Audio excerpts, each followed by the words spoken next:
Welcome to the show that looks at truth, fiction, and reality with a smirk.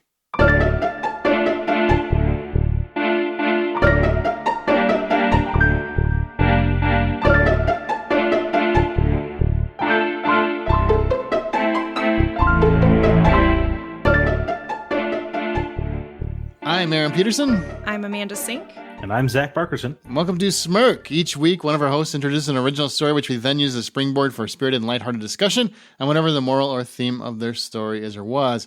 This week, it's my turn. We're near a holiday. It's a holiday murder story. Perfect. Yeah. Can't miss a single holiday, I say. I know. All the cool ones. So I've got a little Halloween story this time. I'm pretty excited. Who's the star? Jason Voorhees, Freddy Krueger, or Michael Myers? No, it's an original one. And in fact, this is... Oh, so it's fiction.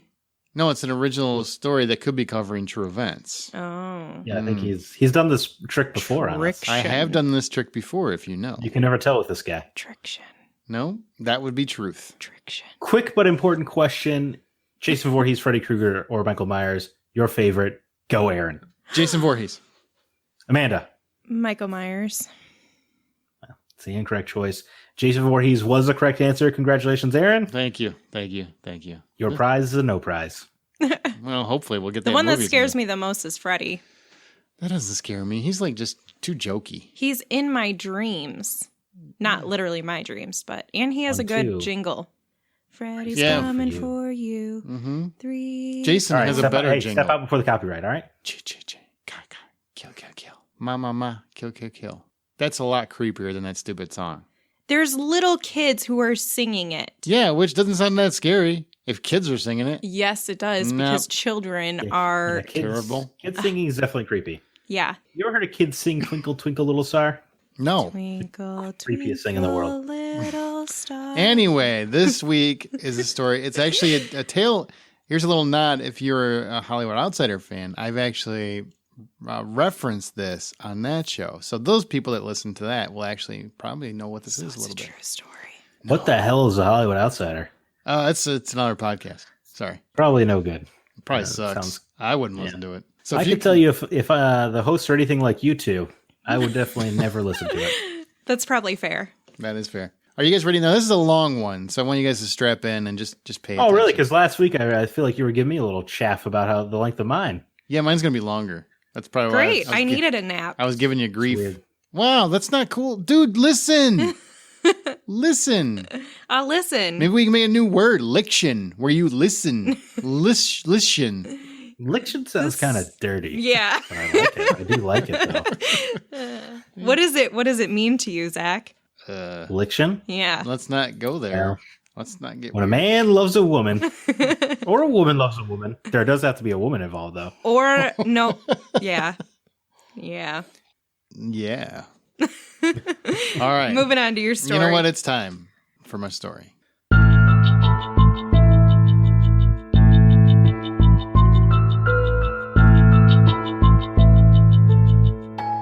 It's October 30th, the day before Halloween. Billy wakes up. His room is full of movie posters and family pictures. One wall is adorned with Jason Voorhees, while the other holds a picture of Billy's mom, dad, and older brother Jesse. Billy shuffles around the remote farmhouse with a Cheshire smile on his face. You see, tomorrow, Halloween, is Billy's 11th birthday. Billy's mother and father are together, but they're estranged, living separate lives. Dad works on the farm while Mom works on the city 15 miles away, and she gets back late every night. She has barely even acknowledged that tomorrow is Billy's birthday. Dad is the one who's there for Billy, always available, always loving. Billy bounces down the stairs, screaming, "Here, boy, here, boy!" He's looking for his dog, yet wherever he looks, he finds no sign of his beloved golden retriever. "Here, Scout!" Billy opens the front door. His face turns immediately a pale white. He found Scout, gutted, laying on his porch. Hearing his screams, Billy's dad comes racing from the barn and immediately sees the dead dog. He has no idea what to think, unable to fathom who could be so cruel. It might be an animal attack, or it could be the area kids. Bullies that pick on Billy a bit too much, he thought. These 4 boys that happened to be watching from afar. Yep, it sure was them, sadistic bastards. All 4 teenagers sit crouched in nearby bushes, laughing at their own cruelty. and they immediately turn to discussing further horrific things they can do now to Billy. One of them turns around and finds a large man, his face concealed by a mask, standing in his way. The kids, believing their numbers outrank one lone nut in the woods, begin talking smack. One of them whips out the knife that savagely murdered Scout and threatens the man. "You don't want to test us, asshat. Get the hell out of here." The teen lunges at him, trying to jar the stranger into retreat. It turns out to be a poor strategy, as the man grabs the knife and swiftly kills that little bastard. The other 3 boys run, and one by one, the stranger, the shadow, picks them off in horrific ways. Strangulation of one, tossing another off a rock cliff. Lastly, a knife throw from 20 feet away. The shadow dispatches all 4 boys with ease. Later that night, the local sheriff finally arrives to take Billy's statement. As he writes the details down on Scout's slaying, he fills Billy's dad in on the 4 boys suspected, as they have all been reported missing. The sheriff, believing these boys to be planning a follow-up attack, warns Billy and his father to be careful. Throughout the day, Billy has seemingly witnessed a figure in the field outside their farmhouse. His dad has checked on it several times, but no one ever seems to show up. After the tragedy of Scout, he decides this is simply Billy's mind playing tricks on him. Billy lays down for bed. His father comes to tuck him in. "Billy, I'm so sorry about Scout, buddy. They'll catch those kids, I promise. You just sleep tight, because tomorrow I've got a huge surprise for your birthday. You are going to love it." A few hours fade by, and it is pitch black in Billy's room, when he hears a noise. It's his window, slowly opening. Billy screams and slams the window shut. His dad runs in and Billy tells him hurriedly what happened, that a shadowy figure tried to come in his window. Dad runs outside. He sees nothing. At first, he dismisses Billy's recollection as panic over what happened in Scout. And then, he saw the footprints in the dirt, right outside Billy's window. Dad picks up the phone to call the police, but the line is dead. Being a remote farmhouse, cell coverage is near non-existent until you run a couple fields over where the sheriff's station sits along the interstate. Dad prepares to leave, just as Mom pulls up. Dad shoos Billy back into the house, and Mom walks in. They catch up to speed, and they all agree that they need to head into town immediately and alert the sheriff. As they head out the door to Mom's car, their faces turn pasty white, and their mouths drop. The tires are flat. They run to Dad's car. Flat. All the tires are flat. They have no choice but to run the 5 miles to the sheriff's station. Ordinarily, this wouldn't seem to be much of a task, but that was before a stalker was obviously in their midst. Dad grabs Mom and Billy's hands, and off into the cornfield they go.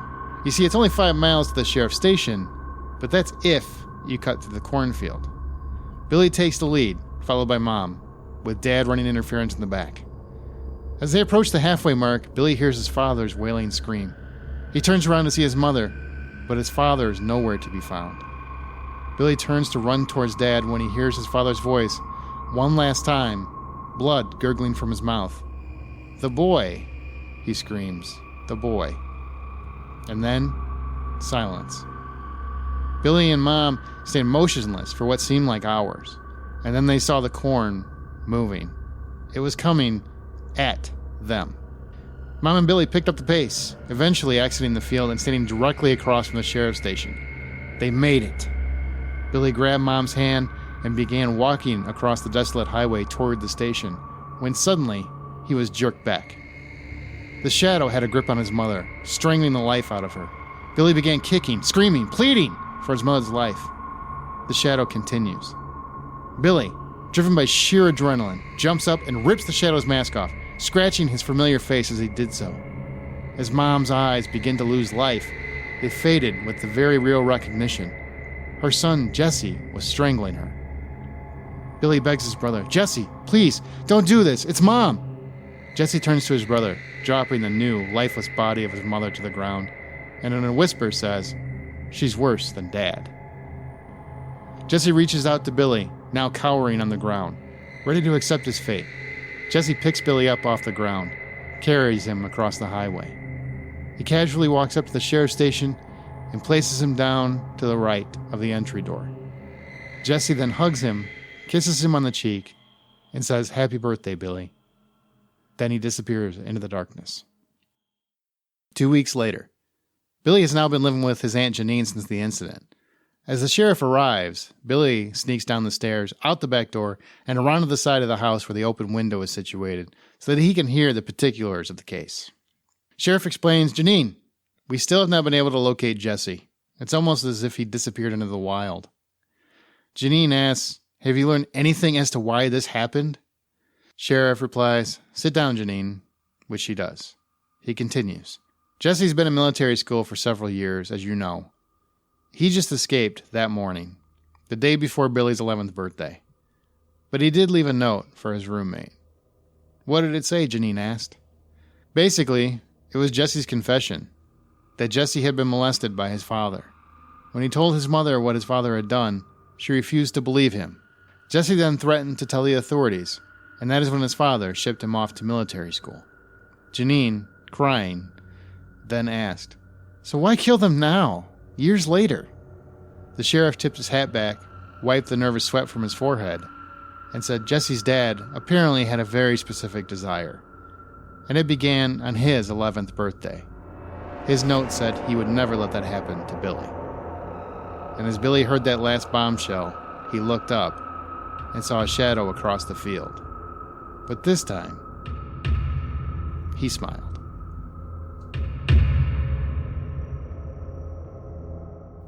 That was a very cool story. Yo, big bro looking out. How about that? Was that a twist at all? Or did you see it coming? No, it wasn't a twist, but, well, the twist was the molestation part, but I expected it to be the family. It's always the family. It's always those closest to you who are waiting to hurt you, Aaron. Wow. Well, is that your guess at the moral or theme of my story?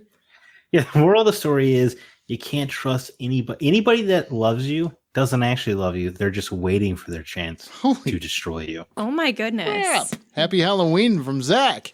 Amanda, what's your theory on the moral? I don't know. Maybe something about how good can still come out of the bad situation. You reap what you sow. The moral is there's always a silver lining. Oh, I was close. Yeah, everything has a silver lining. Even I feel like mine was pretty close too. to your life motto, maybe. I feel like yours was as close as far away as close. Like from LA to New York, that kind of close. It was that close. It was really right. See, one country, a distance, that's no big deal. Yeah, okay. Yeah, that's only a couple thousand miles. No big deal. Look at that silver lining I just pulled out, huh? Hey, I see what you did there. You brought it all together. This time, my questions are very story related. In stories like this, usually when an animal is found slaughtered, people always stick it out, especially in like horror movies. They still seem to stick around. What do you think Billy's family should have done after discovering Scout? Because that was the first thing that happened in the story. Leave. Go somewhere else. Someone obviously doesn't like you guys. That's what I would argue is movie logic, Amanda. People always say, why are you going downstairs? Don't go downstairs. But I bet if you heard a noise downstairs, maybe you wouldn't, Amanda, because you'd be afraid it was a centipede or something. But I think the rest of us we're creatures of curiosity. We're going to check it out. We're creatures of habit. We're not going to leave our house. You know, you suspect that there is a reason your dog is in the condition he's in, not that there's somebody in your basement waiting for their next move. I would, just to clarify, I would go in the basement. I would just regret it. So if you found a dead dog, like who seemed murdered, but you couldn't tell, it could be an animal attack. There's no autopsies here. That's true. That's true. Do you leave? Seemed or attack. Do you add some security? Do you go buy one of those little fancy doorbells with cameras on them? What do you do? What's your answer here? My immediate thought is that it's a group of shitty teenagers doing something horrific. That would be my first thought. Especially they live in a remote farm. Mm-hmm. So I don't know. I feel like kids get more bored in rural areas, and boredom can create maliciousness. That's pretty malicious. So your first inkling is exactly what I wrote? Yeah, that was my first inkling. Yeah, I mean, your first inkling is people suck. And somebody who I wouldn't consider a person, they themselves are dogs and need to be put down, is probably responsible for it. I guess that is my first instinct. Okay. One of my other questions, or another follow-up question, is I actually said that Jesse, the shadow figure, was wearing a mask, but I never said what kind of mask. I mean, I have an idea in my head, But I kind of want to know, what did you guys picture as the story went on? Did you have a certain kind of mask in your head? I flipped between the ghost face mask from Scream and then Michael Myers. So you automatically associated to another... with movies that are similar in vein. Yeah. All right. Makes sense. For a little bit, I thought it was going to go, what's the name of that movie where they have like it's like a little bag. It's not a bag. Do you know what I'm talking about? And it's brown. Burlap sack? Like yes. in the first Friday the 13th part 2? Yes, but there's another movie where they've used it recently. The Town That Dreaded Sundown did that. That's not, I haven't seen that. Anyway, so those are I went through a few of them because as the character changed, my vision of that character changed. But I don't remember the order anymore. What about you, Zach? What mask did you come up with in your mind? It was really a mask so much as, I know you said mask, but in my imagination it was still just convenient shadowing at all times. Like there was a magical shadow over his face the entire time. Oh, that's kind of cool. I did imagine it was like it was an unbuttoned flannel shirt, though. I could tell you that. You went to a flannel shirt. An unbuttoned. Chest hair exposed? Dark blue shirt underneath that. Kind of helped him blend in with the night. Hold on. He's wearing a blue shirt with flannel? Dark blue. Yeah. It blends. But like a wooden lind kind of flannel pad. Okay. Like muted earth tones, I guess. I don't know. I'm not a fashion designer. I'm just trying to describe. Well, it seems like you're really stuck on like I need my killer sexy. I need him to wear some flannel. Not sexy. It's just an unbuttoned shirt with a dark blue shirt underneath. Look, I'm not Stephen King. I don't get hyper specific. It's a flannel shirt. And fully it's unbuttoned or like 6 buttons down? What are we talking about? Just a little exposed, a little. So it's all the way unbuttoned. He had the sleeves rolled up to his elbow on each arm. He was walking everywhere, as horror villains do, I suppose. Mm-hmm. Mm-hmm. But it wasn't a mask. He was just, you could never make out the features of his face. Interesting. That's me. I wonder what that says about my psychology. I don't know. I kind of want to do like an ink blot test with you or something sometime. I would love to do one of those. Yeah. Yeah? Okay, I'm going to go what do you pick see? one up. Death. What do you see here? I see. Sober death. Sober death. So I had a mask in my mind, and it was more like a goblin mask. Like the Green Goblin? Yeah, I mean, a little more muted, but similar. Yeah. Huh. That's not... Sweet. I actually Your story got so much cooler. I kind of like Zach's version better now. I'm going to keep that in my story. When I make this, because this is eventually going to be a movie. It's definitely going to... Now it's going to be a shadowy figure. I like that. But it'd be kind of hard since they know him. That's true. But it's convenient shadowing. It'll be fine, Aaron. Look, I'll help out. I'll be your screenplay writer. It'll be fine. Okay, let's do it. Based on what you know now, what do you want to see happen with Jesse? I want to see his girl. Oh, Jesse's girl.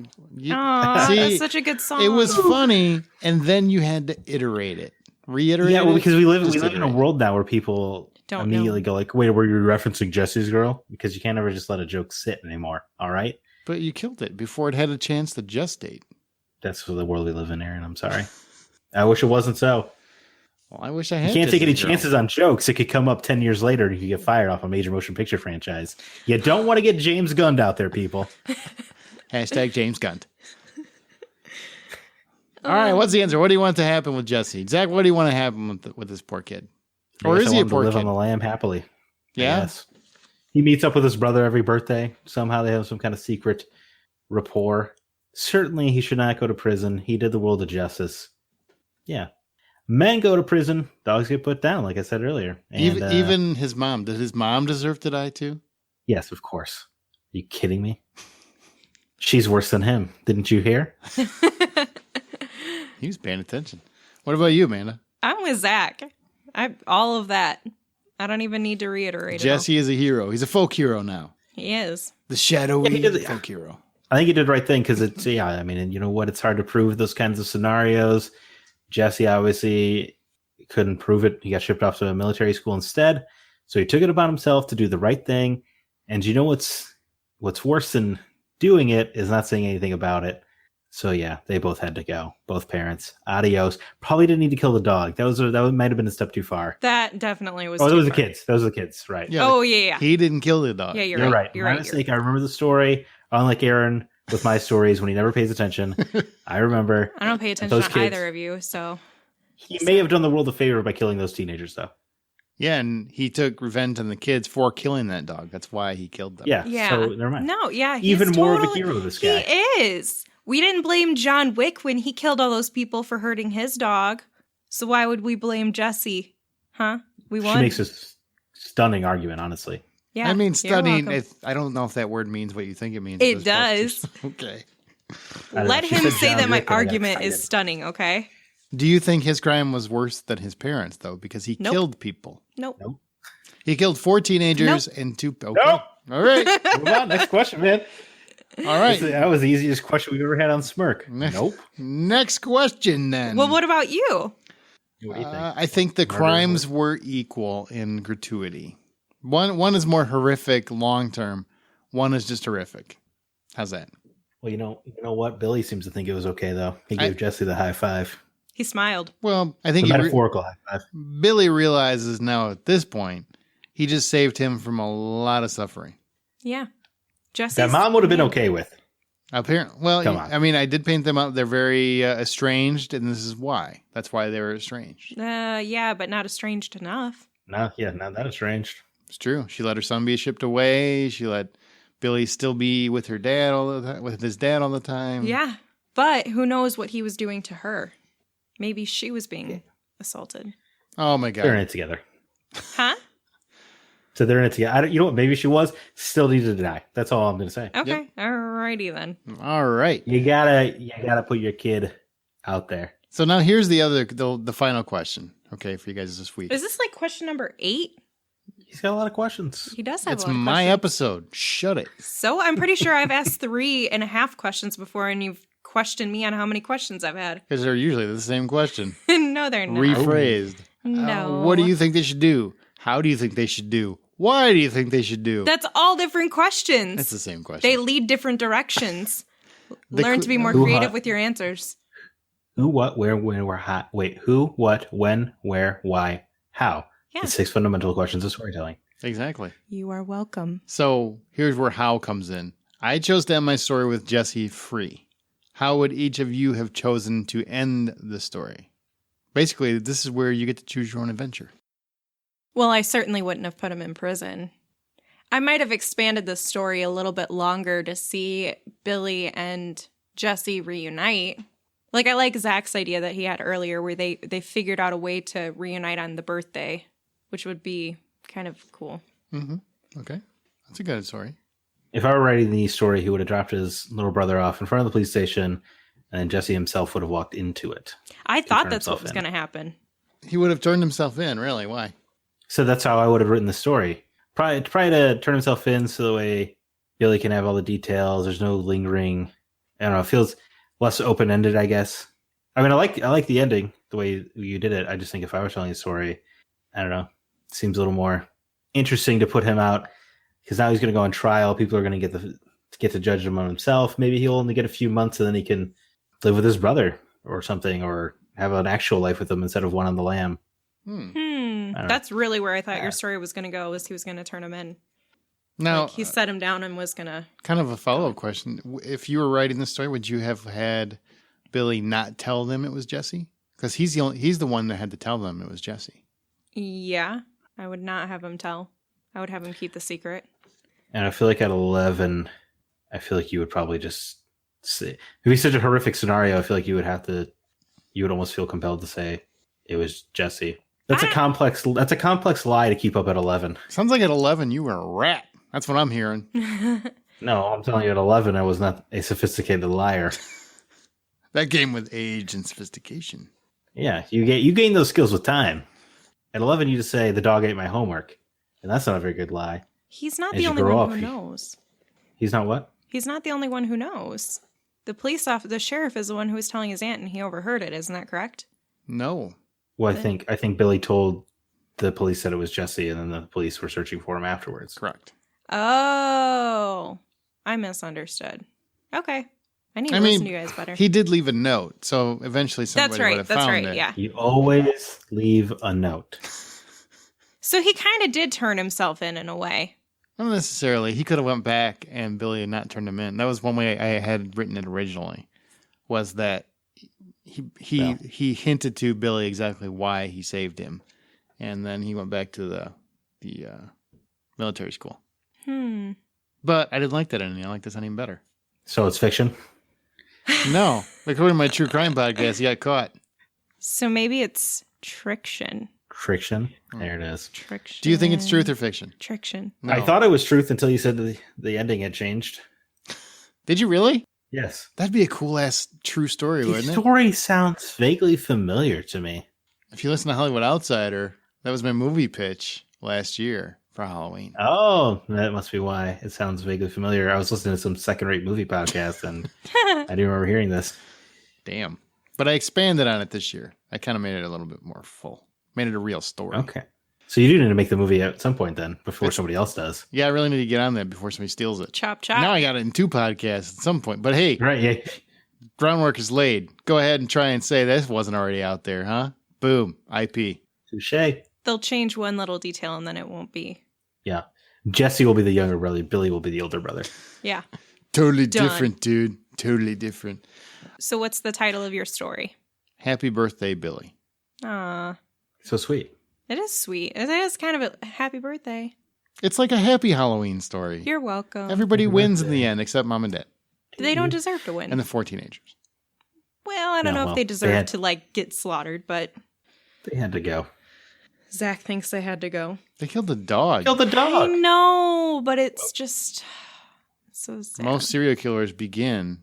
with killing with animals. killing animals. Yeah, I know. What if there was just one of the 4 teenagers, though? They killed the don't dog? know. Yeah. Do you remember that Halloween movie where they spent about 20 minutes on the fact that Michael Myers killed the animals as a kid? Oh, That God. movie sucked. That remake? Yeah, that was That awful. sucked. That was a really bad movie. Hey, let's get into his psyche. I don't want to get into his psyche. He's Michael Myers. He just kills people. Wrong franchise, brother. Brother. Brother. Rob Zombie is my brother. Rob Brother. Zombie is a bad director. All right, so as our show goes, we will occasionally pick listener stories to read and discuss on Smirk. If you'd like to have the chance to have yours read, email it to mystory@smirkpodcast.com. Join the conversation by joining our Facebook group or follow us on Twitter @SmirkPodcast, and be sure to use the show's hashtag Smirk. Be sure to subscribe in your podcast app of choice and check out our website at smirkpodcast.com. Please leave a review if you like the show.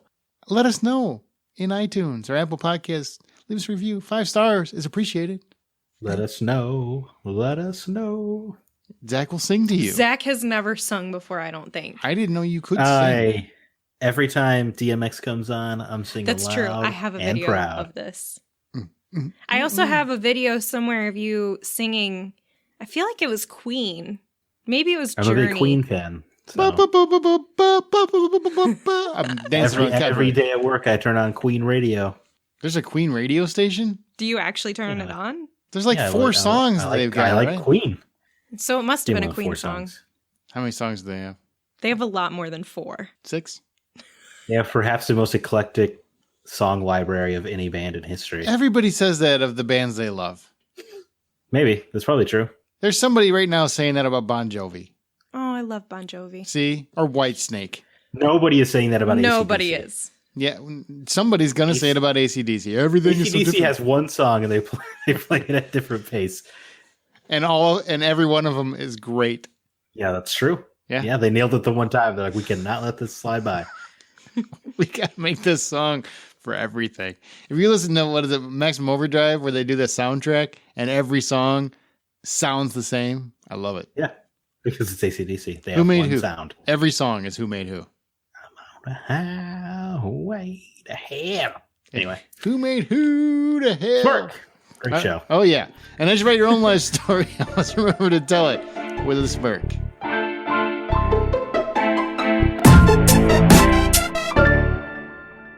I kind of want to do like an ink blot test with you or something sometime. I would love to do one of those. Yeah. Yeah? Okay, I'm going to go What do you pick one see? up. Death. What do you see here? I see Sober death. Silver death. skull cracked open, brains spilling onto the pavement. Hey, I hear sirens. Are they coming for you? No.